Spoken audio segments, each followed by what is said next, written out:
informasi tersebut dan sudah disaring betul-betul apa yang akan disampaikan. Ya. Peran Kapolres Tabes ini sangat penting dalam manajemen hal tersebut. Ya. Dan yang terakhir, jangan lupa anggota selalu disentuh, ya, disentuh terus untuk supaya dia merasa we are watching you, kami mengawasi Anda, kami mengikuti Anda. Kami tidak lepas dari pengamatan terhadap kerja-kerja Anda. Ya. Supaya dia tidak merasa sendiri, dia tidak merasa juga dibelakangkan. Kemudian yang paling akhir lagi, bela sungkawa kepada keluarga korban. Ya. Tolong dibantu Pak Kapolres. Siap. Ya, apapun kebutuhannya, ini sudah terjadi. Ya.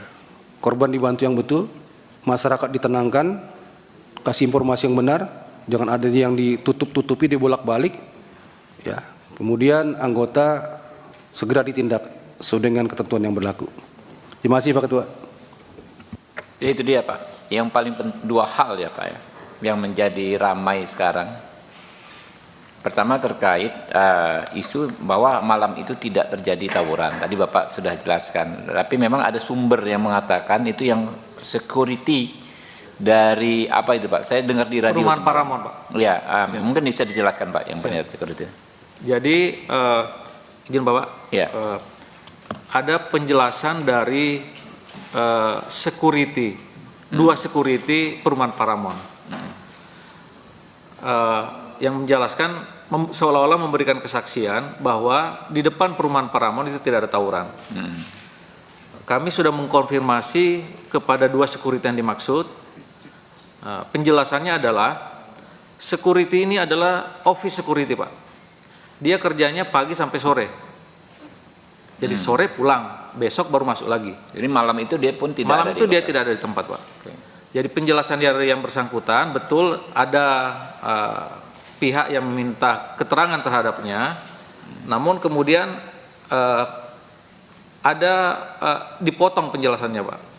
Jadi saya betul menyampaikan bahwa tidak ada tawuran di depan Paramount. Sampai situ Pak. Ada penjelasan belakangnya menurut security yang dinas pada malam hari itu. Nah,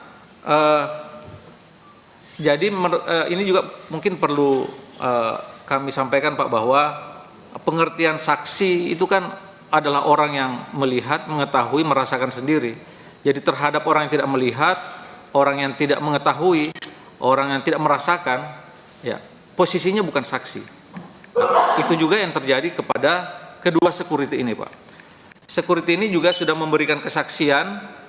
Kami hadirkan di Polres hari Rabu tanggal 27 kemarin Pak. Ya. Pada saat rilis penanganan kasus ini. Yang kedua yang terpenting adalah tindakan terhadap pelaku penembakan. Karena yang bertanggung jawab ini kan siapa yang melakukan, orang yang melakukan penembakan. Tadi kan sudah dijelaskan ya bahwa sudah diproses secara hukum pidana, ya betul ya Pak ya.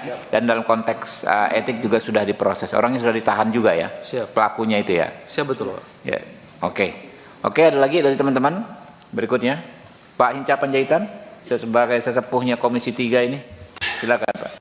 Terima kasih pimpinan dan anggota Komisi 3 yang saya hormati, Pak Kapolres dan seluruh jajaran Polres Semarang yang saya hormati. Pertama-tama saya dan terutama dari fraksi kami Partai Demokrat dan juga kawan-kawan saya kira di Komisi 3 menyampaikan turut belasungkawa terhadap korban. Jadi tolong disampaikan Komisi 3 ikut belasungkawa dan mohon ini Pak Kapolres seperti disampaikan Pak Rikwanto tadi, didatangin, diajak bicara dan beri empati yang cukup kepada keluarga korban. Yang kedua, pada personil kita lah yang tadi oleh Pak Rikwanto disebut aksesif atau melampaui tindakan yang seharusnya tidak dilakukan. Ketiga, saya mengapresiasi dan menghormati setelah dijelaskan secara terbuka, kami ikuti begitu, dibandingkan kami ikuti informasi sejak beberapa hari lalu, ya kami kemarin tuh galau betul, informasinya benar atau tidak begitu. Hari ini setelah dijelaskan kita bisa dapat keseimbangan informasi itu. Nah, kami mengapresiasi, saya mengapresiasi karena nggak hanya di Semarang, di kota-kota besar lain, termasuk di Medan, tempat Pak Kapolres ini juga pernah di Medan. Siap. Situasi seperti ini mengganggu dan ya kadang mencekam bagi masyarakat kota itu sendiri. Saya bisa bayangkan apa yang terjadi di Semarang dan juga di kota-kota lain, khususnya juga di Medan. Dan kita melihat berseliweran itu di medsos, sajam-sajam yang sudah melampaui lah menurut saya ya, anak-anak muda kita yang melampaui jiwanya begitu, dan negara tidak boleh kalah terhadap soal ini. Oleh karena itu saya membaca dan memahaminya apa yang dilakukan teman-teman Polres Semarang untuk menjaga harkat tipmas kita itu. Hanya memang ada yang tadi eksesif, yang offside lah, melampaui garis batas yang seharusnya tidak dilampaui. Nah, saya kira teman-teman Propam sudah tahu tugasnya untuk ini dan kita punya sistem itu, dijalankan saja. Terakhir, karena ini sudah di Komisi 3, seperti juga disampaikan pimpinan, saya harap teman-teman kembali ke Semarang, kemudian konferensi pers lah, jelaskan kepada masyarakat di sana secara terbuka apa yang teman-teman jelaskan di sini.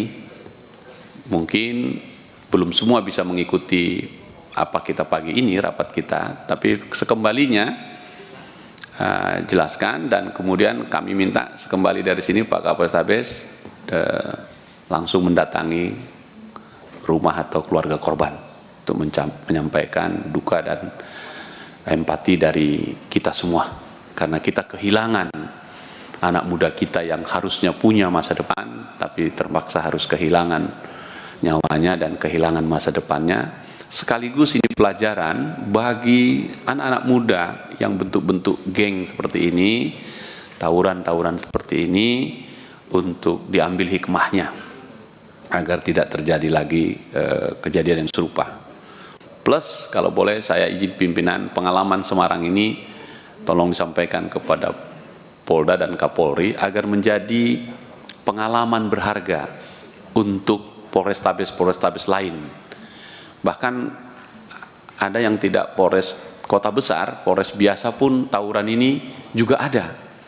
Ya, jadi supaya ini kita ambil pelajaran dan hikmahnya untuk kedepannya. Saya kira itu saja pimpinan. Saya terima kasih teman-teman sudah hadir untuk menjelaskan ini Polres Semarang, dan silahkan dijalankan tugasnya mana yang memang sesuai aturan main di Polri.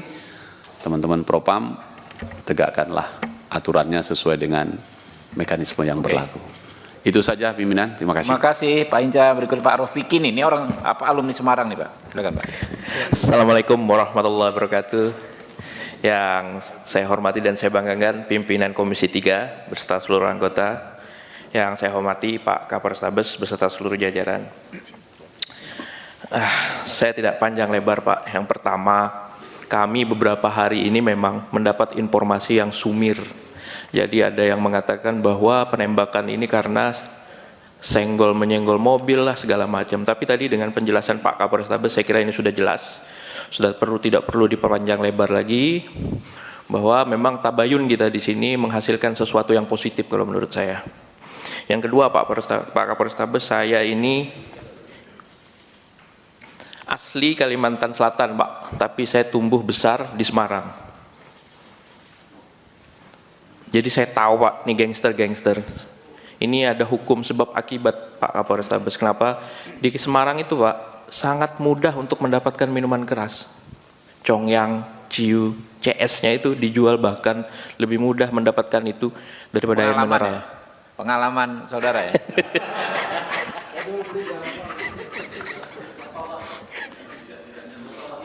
Bahkan saya bilang apoteker-apoteker di pinggir jalan itu yang jual minuman di mix segala macam itu di seputaran stadion Diponegoro segala macam. Nah itu harus ditertibkan Pak Kapolrestabes, karena biasanya biang keroknya tuh dari sana. Biang keroknya nggak jauh-jauh tuh dari itu. Di depan rumah saya Pak Kapolrestabes, terus terang di Semarang, saya juga kaget nih, ada geng matador. Saya kira matador itu tim apa gitu loh, tim bola atau apa, ternyata geng. Nah ini saran kami Pak Kapolrestabes, ini segera harus ditindak, terukur tapi tindakannya, karena ini kita tahu semua anak-anak masih di bawah umur. Kita harus bimbing mereka agar segera keluar dari hal-hal ini. Dan yang menarik Pak Kapolrestabes, di 2024 ada berita yang cukup menyentak terkait tawuran geng yang dibiayai oleh judi online. Nah ini tentu menjadi permasalahan yang baru lagi nih. Ini saya kira harus ditindak tegas oleh Pak Kapolrestabes. Yang kedua tadi, kalau memang benar ini ada dana dari judi online, nah ini juga harus diungkap ke publik. Siapa ini yang memberi? Kan mesti ada yang mentransfer, ada yang ngasih duit tuh.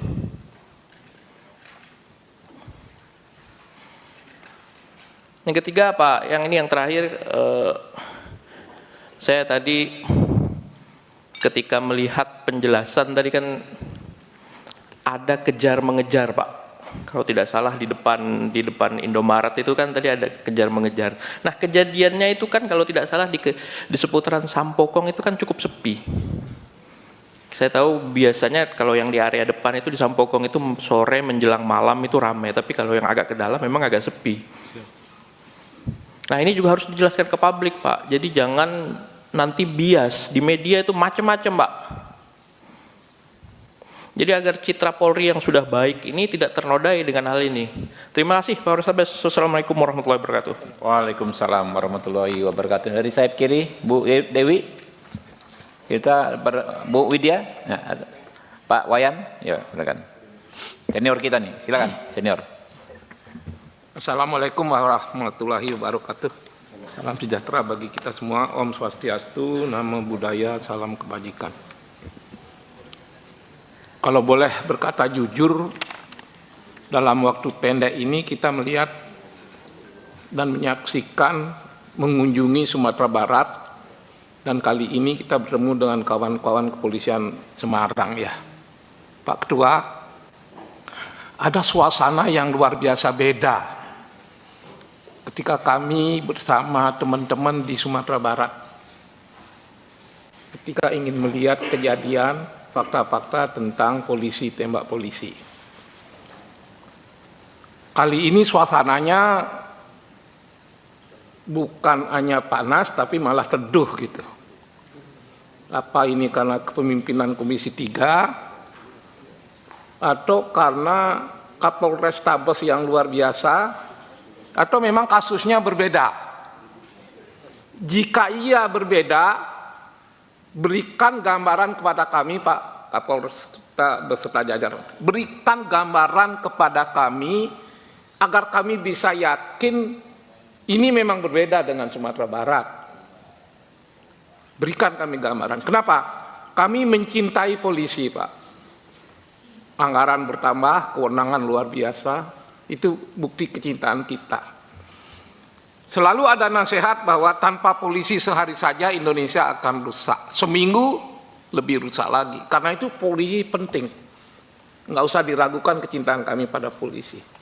Dalam rangka kemitraan, tugas kami adalah terus-menerus memperkuat polisi dengan memperbaiki citranya. Jika nanti ada 1-2 masukan dalam kerangka itu, tolong ditangkap secara serius.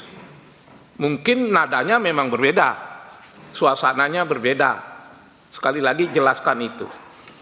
Pak Kapolrestabes, kalau kita boleh berkaca pada situasi akhir-akhir ini, apa yang menjadi tugas pokok ke dalam, evaluasi ke dalam? Yang paling mendesak adalah 2 Pak. Pertama soal kekerasan. Mudah-mudahan ini jadi momentum, besok tidak ada kekerasan lagi. Tidak ada lagi polisi nembak masyarakat. Mudah-mudahan. Yang kedua, selalu ada hikmah. Dalam sebuah kejadian selalu ada hikmah. Baru-baru ini melalui pemilu-pemilu, kita sangat berat meyakinkan masyarakat bahwa bagaimana polisi harus independen. Tapi kan aspirasi terus-menerus datang. Dengan izin ketua, kewajiban kami adalah aspirasi yang kami dapat kami sampaikan kepada saudara-saudara kepolisian, khususnya Pak Kapolresta. Pak, jika Bapak bukan orang luar biasa, nggak mungkin seorang kombes sembarangan bisa duduk di kota Semarang, Pak. Pasti Pak luar biasa, Pak. Oleh karena itu, dua ini tolong diperhatikan. Kenapa? Isu parcok sekarang menjadi dilematis. Tapi mudah-mudahan kita ambil hikmahnya saja. Tapi yang paling merepotkan kami adalah dalam waktu 1-2 hari ini, Pak. Orang mulai mengusik senjata yang dipegang polisi, Pak. Mulai diusik. Apa masih perlu kepolisian pegang senjata? Bisa Bapak gambarkan nggak di mana kelemahan-kelemahan SOP yang berkaitan dengan senjata, sampai senjata itu dengan mudah yang harusnya melindungi rakyat, tapi malah, maaf ya, bukan hanya membunuh rakyat, tapi bisa membunuh polisi.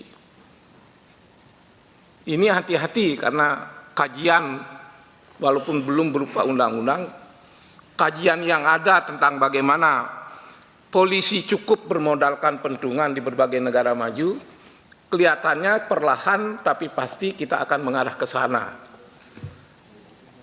Berikan gambaran kepada kami betapa masih pentingnya senjata itu dipegang. Pak Kapolrestabes, jika mengacu pada literatur, Polri ini sipil, Pak. Polri ini sipil. Dan saya tidak boleh malu-malu harus mengutip pasal 30 ayat 4 Undang-Undang Dasar yang menyebutkan, saya baca saja biar kami menyampaikan ini berdasarkan pesanan dan aspirasi yang ada.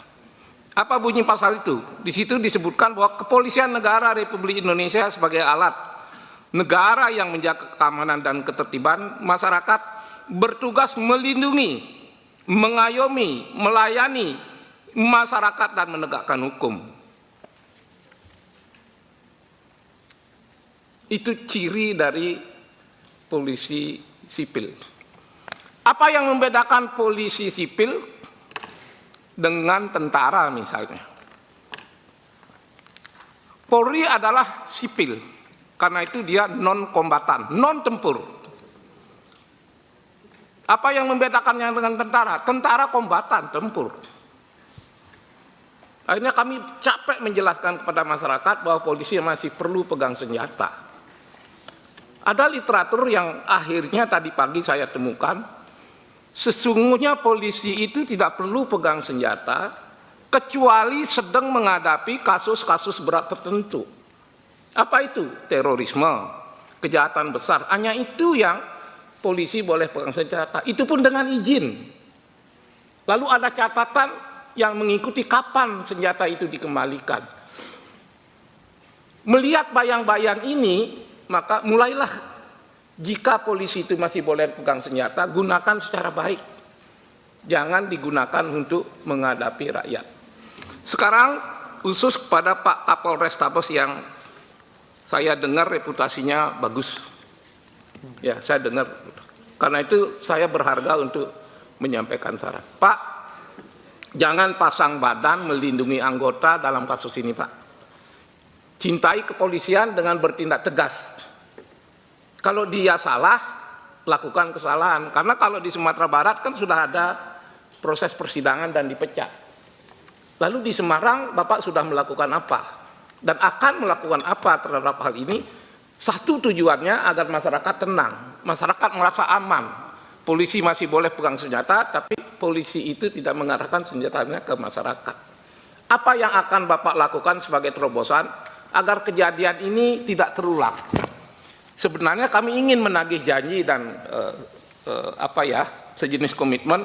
Bisakah pastikan bahwa di Semarang, bahkan juga di Indonesia, mulai besok tidak ada lagi penembakan oleh polisi karena SOP-nya sudah ada. Lalu di mana letak kelemahan SOP itu kok polisi masih menggunakan senjata untuk nembak kawan, nembak masyarakat? Itu saja yang bisa saya sampaikan, Pak. Mohon jawaban Bapak bisa menjawab pesan-pesan yang disampaikan ke masyarakat kepada kami. Sekali lagi, kita mitra, Pak, pasti saling menghargai, saling mendukung. Tapi di samping mitra, kami juga punya aspirasi yang harus kami sampaikan, dan Bapak harus dengan jiwa besar bisa menangkap ini. Bukan maksud menyerang Bapak, bukan menyerang kepolisian, tapi bagaimana momentum ini Bapak gunakan untuk memperbaiki kepolisian, agar tidak ada kekerasan lagi, agar tidak ada lagi polisi yang terpengaruh karena kegiatan-kegiatan politik. Sekali lagi, polisi harus segera menunjukkan dirinya sebagai lembaga yang independen. Terima kasih. Terakhir Pak Rudi mungkin ya, Pak Rudi Lalo ya. Silakan Pak Rudi.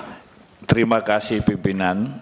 Saya hormati pimpinan dan anggota Komisi 3, Pak Kapolrestabes dan dari Polda Jawa Tengah. Hadirin yang sama berbahagia, Assalamualaikum warahmatullahi wabarakatuh. Yang pertama, saya merasa ya bangga menjadi bagian dari kepemimpinan Ketua Komisi kita, oleh karena setiap isu-isu yang menyita perhatian publik, langsung Komisi 3 reaktifnya dengan memanggil pihak-pihak yang lagi jadi bahan diskusi di tengah masyarakat. Termasuk hari ini adalah jajaran Polrestabes Semarang dan Polda Jawa Tengah. Kemarin Komisi 3 juga ke Sumatera Barat, Polda Sumatera Barat. Ini adalah bagian dari tanggung jawab moral kita selaku lembaga pengawasan yang senantiasa mengawasi kerja-kerja mitra Komisi 3. Terkait peristiwa di Semarang, Pak Kapolres, mohon ini catatan saja karena rekan Komisi 3 sudah banyak membahas, catatan saja. Yang pertama tentu pelaku ditindak tegas. Ya, ada sidang kode etik setelah pulang bapak-bapak, sidang kode etik. Setelah itu mungkin dibawa ke pengadilan, diproses hukum, ya, ditindak. Yang kedua, ini menjadi koreksi bersama kita. Betul Pak Wayan mengatakan mudah-mudahan ke depan tidak ada lagi peristiwa-peristiwa yang menghebohkan publik. Kita mau seperti itu. Ini dijadikan pembelajaran bersama, koreksi bersama kita. Termasuk mungkin evaluasi penggunaan senjata api, khususnya di jajaran Polrestabes Semarang. Nanti akan kami sampaikan nanti pada saat rapat kerja atau monitoring evaluasi dengan jajaran Mabes Polri. Karena kalau perlu anak buah Bapak di Semarang itu dites kejiwaan, ya. Kemudian kalau perlu dites kembali praktek menembaknya, karena susah mendapatkan senjata, ada syarat-syaratnya. Ini perlu mungkin ini evaluasi Pak, supaya momen peristiwa seperti ini tidak terjadi lagi. Yang kedua, Pak Kapolres, saya berharap Bapak pulang ke Semarang nanti, isu-isu di luar yang jadi pertanyaan-pertanyaan publik, misalkan ada upaya-upaya bikin video yang lagi viral di media, itu dibantah semua Pak. Komprehensif saja Pak, luruskan dan murnikan kasus ini supaya betul-betul publik Indonesia mendapatkan pencerahan. Saya kira itu pimpinan, hanya catatan-catatan saja. Terima kasih. Assalamualaikum warahmatullahi wabarakatuh. Ya, rekan-rekan semua, Pak Kapolres, Pak Kabid Propam, ya, ini dari Serse Polda